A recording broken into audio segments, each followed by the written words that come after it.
വിട്ടുപോയ സംഖ്യ ഏത്?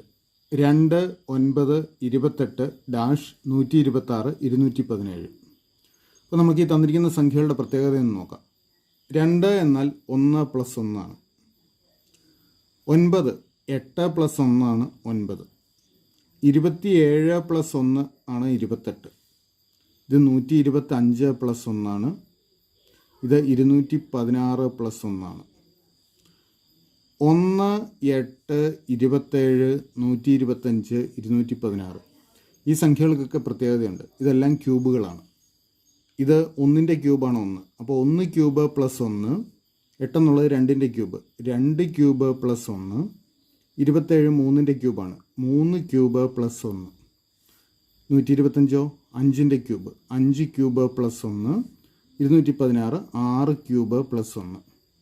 അപ്പോൾ ഈ പാറ്റേൺ നോക്കുക. 1 ക്യൂബ് + 1, 2 ക്യൂബ് + 1, 3 ക്യൂബ് + 1, അടുത്തത് 5 ക്യൂബ് + 1. അപ്പോൾ ഇടയ്ക്ക് വരേണ്ടത് 4 ക്യൂബ് + 1 ആണ്.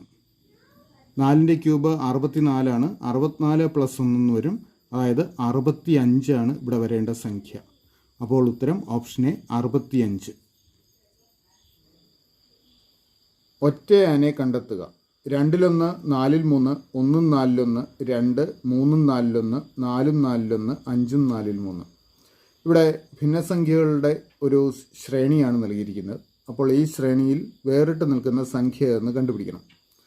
നമുക്കതിനായിട്ട് ആദ്യം ഇവിടെ മിശ്രഭിന്ന രൂപത്തിൽ നൽകിയിരിക്കുന്ന സംഖ്യകളെ ഒന്ന് രൂപമാറ്റം വരുത്തി എഴുതാം. അപ്പോൾ നമുക്ക് ഈ ശ്രേണി ഒന്ന് പുനഃക്രമീകരിച്ച് എഴുതുന്നു. 2-1, 4-3, 1-4-1 ഒന്ന് രൂപമാറ്റം വരുത്താം. അതിനായിട്ട് 1 കൊണ്ട് ഈ 4നെ ഗുണിക്കുക. 1 4 4, അതിനോട് അംശമായ 1 കൂട്ടുന്നു. 4 1 5, 5 അംശമായിട്ട് എഴുതുക. ഛേദമായിട്ട് 4 തന്നെ. 2 ഇവിടെ 3-4-1, 3 4 12 1 13, 13 അംശത്തിലും ഛേദമായിട്ട് 4 തന്നെ. അടുത്തോ 4 × 4 16, 1 17, 17 ഛേദമായിട്ട് 4. അടുത്തത് 5 4 20, 23 23, 23/4. ഇങ്ങനെയാവും ശ്രേണി. നോക്കുക, ഇതിലെ 2 സംഖ്യകൾ ഇതും ഒഴികെ ബാക്കിയുള്ള സംഖ്യകളുടെ എല്ലാം ഛേദം 4 ആണ്. അപ്പോൾ നമുക്ക് താരതമ്യം ചെയ്യുന്നതിനുള്ള സൗകര്യത്തിനായിട്ട് ഈ 2 സംഖ്യകളെ കൂടി ഛേദം 4 വരുന്ന രീതിയിൽ മാറ്റി എഴുതാം. അപ്പോൾ ഇവിടെ ഛേദം 2 ഉണ്ട്. അതിനെ 2 കൊണ്ട് ഗുണിച്ചാൽ 4 കിട്ടും. അംശത്തിനെയും ഛേദത്തിനെയും 2 കൊണ്ട് ഗുണിക്കുന്നു. അപ്പോൾ 2/4. അടുത്തത് 4-3 തന്നെ. അടുത്തത് 4-5. ഇനി ഇവിടെ 2ൻ്റെ ഛേദം 4 വരുന്ന രീതിയിൽ എഴുതാൻ ഓർക്കുക, നിലവിൽ 2ന് ഛേദം എഴുതിയിട്ടില്ലെങ്കിലും ആ ഛേദമുണ്ട്. ഛേദം 1 ആണ്. 2ൻ്റെ ഛേദം 1 ആണ്. 1 ആയതുകൊണ്ടാണ് ഛേദം എഴുതാത്തത്. അപ്പോൾ ഇവിടെ അംശത്തിനെയും ഛേദത്തിനെയും 4 കൊണ്ട് ഗുണിച്ചാൽ ഛേദം 4 ആയി കിട്ടും.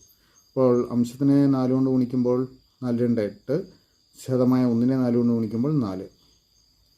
അടുത്തത് 13/4, 17/4, 23/4. ഇപ്പോൾ നോക്കുക, ഛേദം എല്ലായിടത്തും 4 ആണ്. ഇനി അംശം നോക്കുക, 2 3 5 8 അങ്ങനെ പോകുന്നു. ഈ അംശം ഒരു പാറ്റേൺ ഫോളോ ചെയ്യുന്നുണ്ട്. നോക്കുക, 2നോട് 1 കൂട്ടിയാൽ 3, 3നോട് 2 കൂട്ടിയാൽ 5, 5നോട് 3 കൂട്ടിയാൽ 8. അപ്പോൾ അടുത്ത് 8നോട് 4 കൂട്ടിയാൽ കിട്ടുന്ന 12 ആയിരിക്കണം വരേണ്ടത്. പക്ഷെ നമുക്ക് വന്നിരിക്കുന്നത് 13 ആണ്. അപ്പോൾ ഈ 13/4 എന്നുള്ളതാണ് വേറിട്ട് നിൽക്കുന്ന സംഖ്യ. 13/4. അപ്പോൾ 13/4ൻ്റെ സ്ഥാനത്ത് ഇവിടെ വന്നത് 3-4-1. അപ്പോൾ ഇക്കൂട്ടത്തിൽ ഒറ്റയാനായി നിൽക്കുന്നത് 3-4-1 ശരി ഉത്തരം ഓപ്ഷൻ ബി. ഇവിടെ 12/4 ആയിരുന്നു വരേണ്ടിയിരുന്നത്. 12/4. അടുത്ത് 12നോട് 5, ഇവിടെ 8നോട് 4 കൂട്ടിയാൽ കിട്ടുന്ന 12, 12നോട് 5 കൂട്ടിയാൽ 17 ആവും, 17നോട് 6 കൂട്ടിയാൽ 23 ആവും. 12 ആയിരുന്നെങ്കിൽ പാറ്റേൺ കറക്റ്റ് ആകുമായിരുന്നു. ഇപ്പോൾ വേറിട്ട് നിൽക്കുന്നത് 3-4-1 ശരി ഉത്തരം ഓപ്ഷൻ ബി. തുടർച്ചയായ 2 ഇരട്ട സംഖ്യകളുടെ വർഗങ്ങളുടെ വ്യത്യാസം 68 ആയാൽ സംഖ്യകൾ ഏത്? നമുക്ക് തുടർച്ചയായ 2 ഇരട്ട സംഖ്യകൾ എക്സ് എന്നും വൈ എന്നും എടുക്കാം. അങ്ങനെയെങ്കിൽ ഇവയുടെ വർഗങ്ങളുടെ വ്യത്യാസം x² - y² ആണ്. വലിയ സംഖ്യ എക്സും ചെറിയ സംഖ്യ വൈയുമാണെങ്കിൽ വർഗങ്ങളുടെ വ്യത്യാസം x² - y² ആണ്. ഇതാണ് 68 എന്ന് നൽകിയിരിക്കുന്നത്. ഓർക്കുക, x² - y² = x + y × x - y ആണ്. നമ്മൾ നേരത്തെ പഠിച്ചിട്ടുള്ള ഒരു ഐഡൻറ്റിറ്റി സർവ്വസമവാക്യമാണിത്. X square minus y square സമം x plus y into x minus y. അപ്പോൾ ഇവിടെ നമുക്ക് എക്സ് സ്ക്വയർ മൈനസ് വൈ സ്ക്വയറിന് പകരം x plus y into x minus y എന്ന് എഴുതാം. X plus y into x minus y സമം 68. ഇനി ഓർക്കുക, എക്സ് മൈനസ് വൈ എന്ന് പറഞ്ഞാൽ തുടർച്ചയായ രണ്ട് ഇരട്ടസംഖ്യകൾ തമ്മിലുള്ള വ്യത്യാസമാണ്. ഓർക്കുക, തുടർച്ചയായ രണ്ട് ഇരട്ടസംഖ്യകൾ 2, 4, 6, 8 നോക്കുക, ഇവ തമ്മിലുള്ള വ്യത്യാസം 2 ആണ്. 2നോട് 2 കൂട്ടിയാൽ 4, 4നോട് 2 കൂട്ടിയാൽ 6. അപ്പോൾ തുടർച്ചയായ ഏത് രണ്ട് ഇരട്ടസംഖ്യകൾ എടുത്താലും അവ തമ്മിലുള്ള വ്യത്യാസം 2 ആണ്. അപ്പോൾ എക്സ് മൈനസ് വൈക്ക് പകരം 2 കൊടുക്കാം. അതായത് എക്സ് പ്ലസ് വൈ ഇൻറ്റു 2 സമം 68 എന്ന് കിട്ടും. അല്ലെങ്കിൽ എക്സ് പ്ലസ് വൈ സമം 68/2 സമം 34. അപ്പോൾ എക്സ് പ്ലസ് വൈ 34 എന്ന് കിട്ടി. ഇനി എക്സും വൈയും കണ്ടുപിടിക്കണം. എക്സും വൈയും തുടർച്ചയായ ഇരട്ടസംഖ്യകളായതുകൊണ്ട് എക്സും വൈയും കണ്ടുപിടിക്കാൻ നമുക്കൊരു എളുപ്പമാർഗ്ഗമുണ്ട്. 34ൻ്റെ പകുതി എടുക്കുക, 17. 34ൻ്റെ പകുതി 17. 17ന് രണ്ട് സൈഡിലും കിടക്കുന്ന സംഖ്യകളായിരിക്കും. അതായത് 16ഉം 18ഉം ഇതായിരിക്കും ഇരട്ടസംഖ്യകൾ, നമുക്ക് വേണ്ട ഇരട്ടസംഖ്യകൾ. 16ഉം 18ഉം കൂടെ കൂട്ടിയാൽ 34 കിട്ടും. 18ൽ നിന്ന് 16 കുറച്ചാൽ 2ആണ്. അപ്പോൾ സംഖ്യകൾ 16ഉം 18ഉമാണ്. ശരിയുത്തരം ഓപ്ഷൻ എ. 24 പേരുള്ള ടീമിലെ ശരാശരി തൂക്കം 50 കിലോഗ്രാമാണ്. 40 കിലോഗ്രാം തൂക്കമുള്ള ഒരംഗം പോയി പകരം മറ്റൊരാൾ വന്നപ്പോൾ ശരാശരി തൂക്കം 1/2 കിലോഗ്രാം കൂടി. പുതുതായി വന്ന ആളുടെ തൂക്കം എത്ര? ഇവിടെ നോക്കുക, 24 പേരുള്ള ഒരു ടീമാണ്. ആ ടീമിലെ ഒരംഗം പോയി മറ്റൊരാൾ വരുന്നു. അപ്പോൾ ശരാശരിയിൽ 1/2 കിലോയുടെ വർധനവുണ്ടാകുന്നുണ്ട്. അങ്ങനെയെങ്കിൽ പുതുതായി വന്നയാളുടെ ഭാരം എത്രയെന്നാണ് കണ്ടുപിടിക്കേണ്ടത്. അപ്പോൾ ഇങ്ങനെ ഒരാൾ പോയി മറ്റൊരാൾ വരുമ്പോൾ ശരാശരിയിൽ ഉണ്ടാകുന്ന വ്യത്യാസം നൽകുമ്പോൾ നമുക്ക് ഉത്തരം കണ്ടുപിടിക്കാൻ ഒരു ഷോർട്ട് കട്ടുണ്ട്. ഷോർട്ട് കട്ട് ഇതാണ്: പോയ ആളുടെ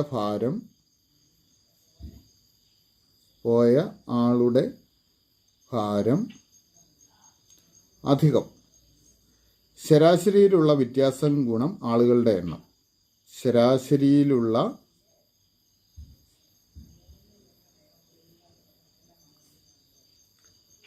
വ്യത്യാസം ഗുണം ആളുകളുടെ എണ്ണം.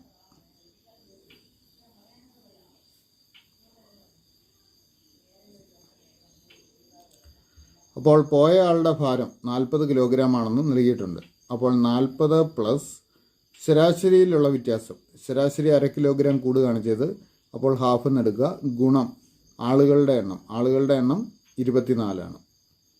അപ്പോൾ നമുക്ക് ഈ ഗുണനക്രിയ ആദ്യം ചെയ്യണം. അതായത് 40 പ്ലസ് 24/2 വരും. അതായത് 12 സമം 52. ഇതാണ് വന്നയാളുടെ ഭാരം. അപ്പോൾ വന്നയാളുടെ ഭാരം കാണാനുള്ള എളുപ്പമാർഗ്ഗം ഇതാണ്: പോയയാളുടെ ഭാരം അധികം ശരാശരിയിലുള്ള വ്യത്യാസം ഗുണം ആളുകളുടെ എണ്ണം.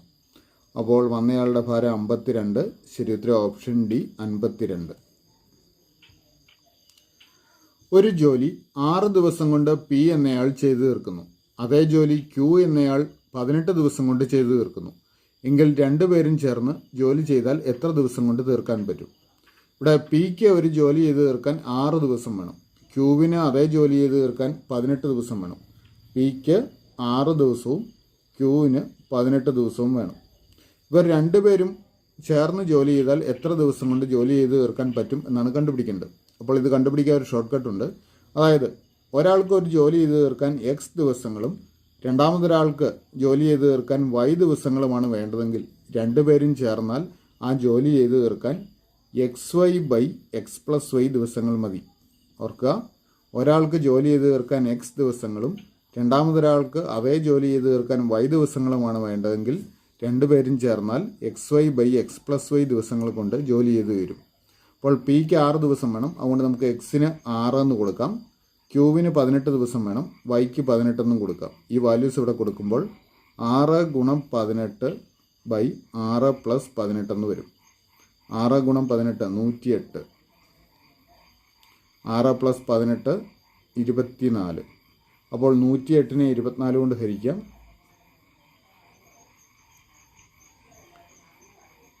4 ഗുണം 4 16. സിസ്റ്റം 1 4 2 8 1 9 96.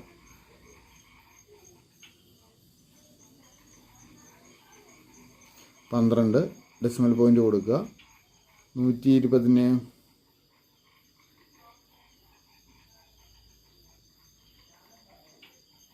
24 കൊണ്ട് ഹരിച്ച 5, 5 24 120 അപ്പോൾ 4.5 നമുക്ക് ഉത്തരം കിട്ടും.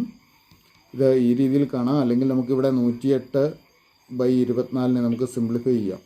2 കൊണ്ട് ഹരിക്കാമല്ലോ. 108നെ 2 കൊണ്ട് ഹരിച്ചാൽ 108ൻ്റെ പകുതി 54, 24ൻ്റെ പകുതി 12. വീണ്ടും ഒന്നുകൂടെ ഹരിക്കാം. 54ൻ്റെ പകുതി 27, 27/12ൻ്റെ പകുതി 6.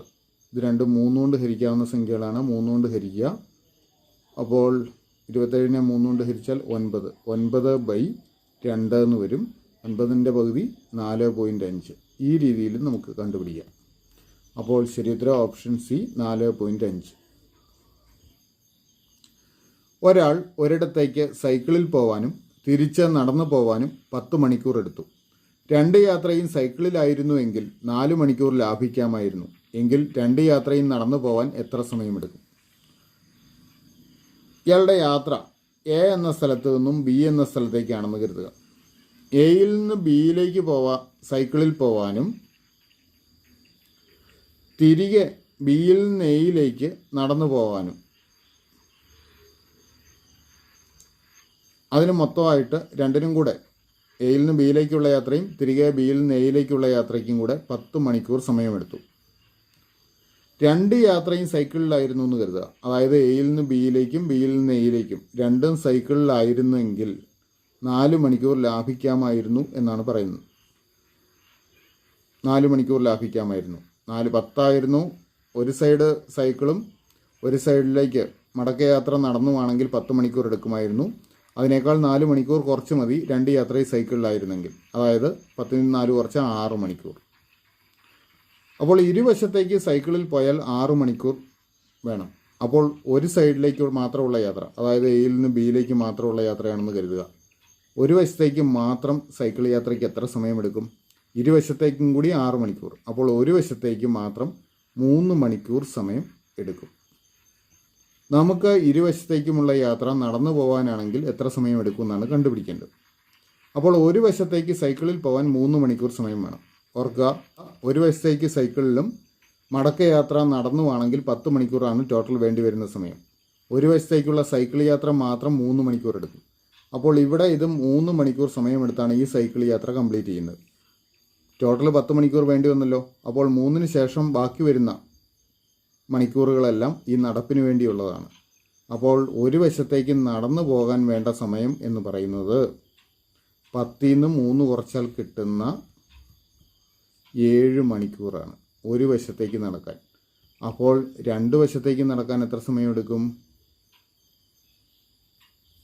ഇരുവശത്തേക്ക് നടന്നു പോകാനാണെങ്കിൽ 7ൻ്റെ ഇരട്ടി, 7 + 7 = 14 മണിക്കൂർ സമയമെടുക്കും.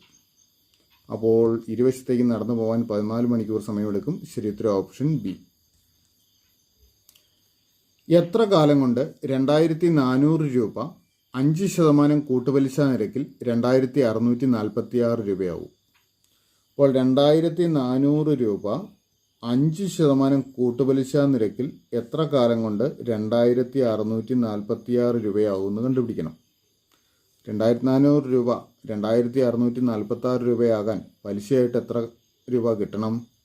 അത് കിട്ടാനായിട്ട് 2646ൽ നിന്നും 2400 കുറച്ചാൽ മതി. അതായത് പലിശയായിട്ട് 246 രൂപ കിട്ടണം. അപ്പോൾ 5% കൂട്ടുപലിശ നിരക്കിൽ 246 രൂപ പലിശയായി കിട്ടാൻ എത്ര സമയമെടുക്കും എന്ന് കണ്ടുപിടിച്ചാൽ മതി. എത്ര വർഷം എടുക്കുമെന്ന് നോക്കുക. ഇക്വേഷൻ ഉപയോഗിക്കുന്നേക്കാൾ സൗകര്യം ഇതാണ്. ഈ രീതിയാണ്. 2400ന് ആദ്യത്തെ വർഷം പലിശയായിട്ട് എത്ര രൂപ കിട്ടും? 2400ൻ്റെ 5%. 5% കാണാനായിട്ട് എളുപ്പത്തിൽ കാണാം. 10% എന്ന് പറഞ്ഞാൽ ഇതിൻ്റെ 10ൽ1 ഭാഗമാണ്. അതായത് 240. 5% 10% 240, 10ൽ1 ഭാഗം. 5% എന്ന് പറയുമ്പോൾ 240ൻ്റെ പകുതി, അതായത് 120 രൂപ വരും. അപ്പോൾ ആദ്യ വർഷത്തെ പലിശ 120 രൂപയാണ്. ഇനി രണ്ടാം വർഷവും 2400ന് 120 രൂപ പലിശ കിട്ടും. കൂടാതെ ആദ്യത്തെ വർഷത്തെ പലിശയായ 120ൻ്റെയും 5% കിട്ടും. അപ്പോൾ 120ൻ്റെ 10% എന്ന് പറയുന്നത് ഇതിൻ്റെ 10ൽ1 ഭാഗം 12, 5% എന്ന് പറഞ്ഞാൽ 12ൻ്റെ പകുതി 6. അപ്പോൾ 6 രൂപ കൂടെ പലിശയായി കിട്ടും. ഇപ്പോൾ നോക്കുക, ടോട്ടൽ 2 വർഷത്തെയും കൂടെ പലിശ എത്ര വരും? 120 240 പ്ലസ് 6 246 രൂപയായി. അപ്പോൾ 2 വർഷം കൊണ്ട് 246 രൂപ പലിശ കിട്ടും. അതായത് 2646 രൂപയാകും. ശരി ഉത്തരം ഓപ്ഷൻ എ 2 വർഷം. റൂട്ട് ഓഫ് 30 5 2 അധികം 23 10 3 അധികം ക്വസ്റ്റ്യൻ മാർക്ക് സമം 2√2 ഹോൾ സ്ക്വയർ. ക്വസ്റ്റ്യൻ മാർക്കിൻ്റെ സ്ഥാനത്തുള്ള സംഖ്യ ഏത്? അപ്പോൾ ഇവിടെ തന്നിരിക്കുന്ന നോക്കുക. റൂട്ട് ഓഫ് 30 5 2 അധികം 23 10 3 അധികം ക്വസ്റ്റ്യൻ മാർക്ക് സമം 2√2 സ്ക്വയർ. അപ്പോൾ ഇവിടെ 2√2 സ്ക്വയർ ആണ്. നമുക്ക് ആദ്യം 2√2 സ്ക്വയർ എഴുതാം. അപ്പോൾ ഇതിങ്ങനെ വരും. റൂട്ട് ഓഫ് 30 5 2 അധികം 23 10 3 അധികം ക്വസ്റ്റ്യൻ മാർക്ക് സമം വലതുവശത്ത് ഈ സ്ക്വയർ എഴുതുമ്പോൾ 2ൻ്റെ സ്ക്വയർ 4 റൂട്ട് 2ൻ്റെ സ്ക്വയർ 2 2ൻ്റെ സ്ക്വയർ 4 റൂട്ട് 2ൻ്റെ സ്ക്വയർ 2 അപ്പോൾ 4 ഗുണം 2 എന്ന് വരും. അതായത് 8. ഇനി നമുക്ക് ഇടതുവശത്തെ റൂട്ട് ഒഴിവാക്കണം. റൂട്ട് ഒഴിവാക്കാനായിട്ട് 2 വശവും സ്ക്വയർ ചെയ്യുക. അപ്പോൾ ഇടതുവശത്ത് സ്ക്വയർ ചെയ്യുമ്പോൾ ഈ റൂട്ട് ഒഴിവാകും. വലതുവശത്ത് 8ൻ്റെ സ്ക്വയർ എഴുതണം. 30 5 2 അധികം 23 10 3 അധികം ക്വസ്റ്റ്യൻ മാർക്ക് സമം 8ൻ്റെ സ്ക്വയർ കൊടുക്കുക. 8ൻ്റെ സ്ക്വയർ 64. ഇനി നമുക്കിത് കൂട്ടാം. ഈ 2 സംഖ്യകൾ കൂട്ടാം. ഇത് കൂട്ടുമ്പോൾ ഒരു കാര്യം ശ്രദ്ധിക്കുക. ഇതിൻ്റെ പൂർണ്ണസംഖ്യ ഭാഗങ്ങൾ പ്രത്യേകം എടുത്ത് കൂട്ടാം. അതായത് 30 23 കൂടെ കൂട്ടുക. പ്ലസ് 5 2 അധികം 10 3 ഇങ്ങനെ എടുത്ത് കൂട്ടുക. പ്ലസ് ക്വസ്റ്റ്യൻ മാർക്ക് സമം 64 എന്ന് വരും. 30 23 കൂടെ കൂട്ടിയാൽ 53 പ്ലസ് ഇത് രണ്ടും കൂടെ കൂട്ടണമെങ്കിൽ ഛേദം തുല്യമാക്കണം. ഛേദം തുല്യമാക്കണമെങ്കിൽ ഇവിടെ 5 ഇവിടെ 10മാണ്. ഈ 5നെ 2 കൊണ്ട് ഗുണിച്ചാൽ 10 ആവും. അംശവും ഛേദവും 2 കൊണ്ട് ഗുണിക്കുക. അതായത് 4/10 പ്ലസ് 3/10 എന്ന് വരും. പ്ലസ് ക്വസ്റ്റ്യൻ മാർക്ക് സമം 64. നമുക്ക് 53 വലതുവശത്തേക്ക് കൊണ്ടുപോകാം. അതുപോലെ ഇവിടെ ഇത് രണ്ടും കൂടെ കൂട്ടാം. ഇത് 10ൽ 7 എന്ന് വരും. ഛേദം തുല്യമായതുകൊണ്ട് അംശങ്ങൾ തമ്മിൽ കൂട്ടിയാൽ മതി. 10ൽ 7 പ്ലസ് ക്വസ്റ്റ്യൻ മാർക്ക് സമം 64 നിന്ന് ഈ 53 കുറയ്ക്കുക. 64 മൈനസ് 53. 64 നിന്ന് 53 കുറച്ചാൽ 11. അപ്പോൾ ഇനി ക്വസ്റ്റ്യൻ മാർക്കിൻ്റെ വാല്യൂ കിട്ടാൻ 11 നിന്ന് ഈ 10ൽ 7 കുറച്ചാൽ മതിയല്ലോ. 11 മൈനസ് 10ൽ 7. 11 നിന്ന് 10ൽ 7 കുറച്ചാൽ കുറയ്ക്കുന്നതിന് എളുപ്പമാർഗ്ഗമുണ്ട്. 11 കൊണ്ട് ഈ 10നെ ഗുണിക്കുക. 11 ഗുണം 10 110. 110ൽ നിന്ന് 7 കുറയ്ക്കുക. 110ൽ നിന്ന് 7 കുറച്ചാൽ 103. 103 ഓർക്കുക. 11ൽ നിന്ന് 11നെ 10 കൊണ്ട് ഗുണിക്കുക. 11 10 110. അതിൽ നിന്ന് 7 കുറയ്ക്കുക. 110ൽ നിന്ന് 7 കുറച്ചാൽ 103 ഛേദമായിട്ട് 10 തന്നെ. 103/10. ഈ 103/10 നമ്മുടെ ഓപ്ഷനിലില്ല. അപ്പോൾ 103നെ നമുക്ക് 10 കൊണ്ട് ഹരിക്കാം. 103നെ 10 കൊണ്ട് ഹരിച്ചാൽ 100ൽ 10 തവണയുണ്ട്. അപ്പോൾ 10 തവണ 10 ഗുണം 10 100. ശിഷ്ടം 3 വരുന്നു. അതുകൊണ്ട് ഉത്തരം ഇങ്ങനെ എഴുതണം. 10ഉം ഹരണഫലം 10 എഴുതി. ഇനി 3/10. 3/10. 10ഉം 10ൽ 3. അപ്പോൾ ക്വസ്റ്റ്യൻ മാർക്കിൻ്റെ വാല്യൂ 10ഉം 10ൽ 3 ശരി ഉത്തരം ഓപ്ഷൻ എ. ഒരേ വലിപ്പമുള്ള 3 പാത്രങ്ങളിലായി പാലും വെള്ളവും ചേർന്ന മിശ്രിതം നിറയ്ക്കുന്നു. ഓരോന്നിലും പാലും വെള്ളവും തമ്മിലുള്ള റേഷ്യോ 3:2, 2:1, 7:3. ഇവ മൂന്നും ഒരു വലിയ പാത്രത്തിൽ ഒഴിച്ചാൽ ആ മിശ്രിതത്തിൽ പാലിൻ്റെയും വെള്ളത്തിൻ്റെയും റേഷ്യോ എന്തായിരിക്കും? അപ്പോൾ 3 പാത്രങ്ങൾ നമുക്കെടുക്കാം. A B C. ഇവ മൂന്നിനും ഒരേ വലിപ്പമാണെന്ന് നൽകിയിട്ടുണ്ട്. നമുക്കൊരു ഉദാഹരണം എടുത്താണ് ഇത് ചെയ്യണം. അപ്പോൾ മിൽക്കും വാട്ടറും അത് തമ്മിലുള്ള അംശബന്ധം ഓരോന്നിലും നൽകിയിട്ടുണ്ട്. എയിൽ 3:2 ബിയിൽ 2:1 സിയിൽ 7:3. നമുക്ക് ഈ പാത്രങ്ങൾക്ക് ഒരേ വലിപ്പമാണെന്ന് നൽകിയിട്ടുണ്ട്. അതുകൊണ്ട് പാത്രത്തിൻ്റെ അളവ് ഒരു ഉദാഹരണമായിട്ട് എടുക്കണം. അപ്പോൾ അതിനായിട്ട് നമ്മൾ ചെയ്യേണ്ടത് ഇത്രയേ ഉള്ളൂ. ഈ രണ്ട് സംഖ്യകൾ തമ്മിൽ കൂട്ടുക. ഓരോന്നിലും അംശബന്ധത്തിലെ സംഖ്യകൾ തമ്മിൽ കൂട്ടുക. 3 2 കൂടെ കൂട്ടിയ 5, 2 1 3, 7 3 10. ഈ 3 സംഖ്യകളുടെ ലസാഗു കണ്ടിട്ട് അത് നമുക്ക് പാത്രത്തിൻ്റെ അളവായിട്ട് എടുക്കാം. 5 3 10. 5ൻ്റെ ഗുണിതമാണ് 10. അതുകൊണ്ട് 5നെ ഒഴിവാക്കി 3ഉം 10ഉം എടുത്ത് ലസാഗു കണ്ടാൽ മതി. ലസാഗു എന്ന് പറഞ്ഞാൽ പൊതുവായ ഗുണിതങ്ങളിൽ ഏറ്റവും ചെറുതാണെന്ന് ഓർക്കുക. അപ്പോൾ 10ൻ്റെ ഗുണിതങ്ങളിൽ 3 കൊണ്ട് ഹരിക്കാവുന്ന ഏറ്റവും ചെറിയ ഗുണിതമാണ് ഇവയുടെ ലസാഗു. 10ൻ്റെ ഗുണിതങ്ങൾ 10നെ 3 കൊണ്ട് ഹരിക്കാൻ പറ്റില്ല, 20നെ 3 കൊണ്ട് ഹരിക്കാൻ പറ്റില്ല, 30നെ 3 കൊണ്ട് ഹരിക്കാം. അപ്പോൾ ഈ 3 സംഖ്യകളുടെ ലസാഗു 30 ആയിരിക്കും. അപ്പോൾ ഓരോ പാത്രത്തിൻ്റെ അളവ് 30 ലിറ്റർ ആണെന്ന് കരുതുക. 30 ലിറ്റർ പാത്രത്തിൻ്റെ അളവ് 30 ലിറ്റർ എന്നെടുക്കുക. പാത്രത്തിൻ്റെ അളവ് 30 ലിറ്റർ ആണെങ്കിൽ ഓരോന്നിലും മിൽക്കിൻ്റെയും വാട്ടറിൻ്റെയും അളവ് എത്രയെന്ന് നമുക്ക് എഴുതാം. അതിനായിട്ട് ഇവിടെ 5 എയിൽ സംഖ്യകൾ കൂട്ടിയപ്പോൾ 5. 5നെ എത്ര കൊണ്ട് ഗുണിച്ചാൽ 30 കിട്ടുമെന്ന് നോക്കുക. 6 കൊണ്ട് ഗുണിച്ചാൽ 30 കിട്ടും. 6 കൊണ്ട് ഈ അംശബന്ധത്തിലെ സംഖ്യകളെ ഗുണിക്കുക. അപ്പോൾ 18:12 എന്ന് വരും. അതായത് ആദ്യ പാത്രത്തിൽ 18 ലിറ്റർ പാലും 12 ലിറ്റർ വെള്ളവും ഉണ്ടാവും. എന്നാലേ 3:2 എന്ന അംശബന്ധത്തിലാവുള്ളൂ. ഇനി രണ്ടാമത്തേൽ നോക്കുക. രണ്ടാമത്തേലെ അംശബന്ധത്തിലെ സംഖ്യകൾ തമ്മിൽ കൂട്ടിയാൽ 3 കിട്ടുന്നത്. 3നെ എത്ര കൊണ്ട് ഗുണിച്ചാൽ 30 കിട്ടും? 10 കൊണ്ട് ഗുണിച്ചാൽ. അപ്പോൾ ഈ അംശബന്ധത്തിലെ സംഖ്യകളെ 10 കൊണ്ട് ഗുണിച്ചാൽ മതി. 2 10 20, 1 10 10. അപ്പോൾ അതിൽ 20 ലിറ്റർ പാലും 10 ലിറ്റർ വെള്ളവും ഉണ്ടാവും. ഇനി